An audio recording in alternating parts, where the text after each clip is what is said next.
បងអ្នកខាងនេះ យ៉ាវគ្គនេះហៀ អញ្ចឹងខ្ញុំជាងមកមិនខំ ហៀវគ្គនេះដូចទ្រង់ពិបាកតិចហៀអើយមកដែរបាក់តិចហៀទៅងាកត្រូវរៀមហើយហី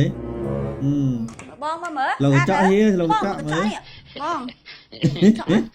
មើលស្អែក រៀនដៀងខ្លាំងណា អត់អីទេដឹងតែស្អាតទេ ហ្នឹងហើយគិតលុយទៅ គិតលុយផង មើលសក់មិនហ៊ានទៅងាក